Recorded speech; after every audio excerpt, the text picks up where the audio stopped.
noriu pakalbėti apie vieną fenomeną automobilių pirkimo pardavimo srities. Per paskutinės kelias dienas gavau tokius skambučius iš savo klientų.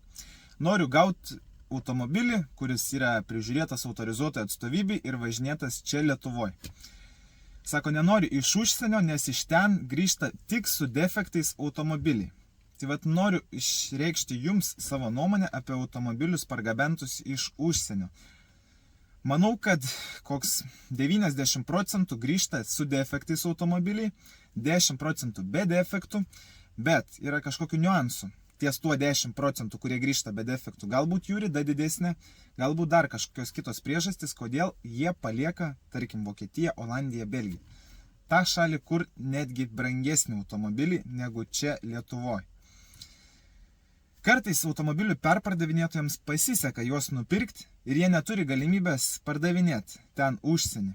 Taigi gabena čia, bet tokių automobilių labai mažai. Likę 90% su defektais gabenami. Tik klausimas, kaip tie defektai yra sutvarkomi. Ar normaliai, ar ne. Jeigu normaliai viskas liuks, automobilis galės būti eksploatuojamas toliau.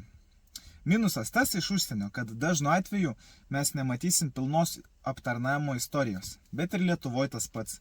Bet aišku, čia naujas pirktas autorizuotojo atstovybė prižiūrėtas, tai būtų ledas. Bet tokių mažai. Ir gana sunku surasti tokius. Taigi, noriu pasakyti, kad nenurašykit iš užsienio automobilių pargabentų. Reikia juos tiesiog tinkamai įvertinti, patikrinti ir nustatyti, kokie iš tikrųjų jo būklė. Ir tada galite ramiai pirkti tą automobilį.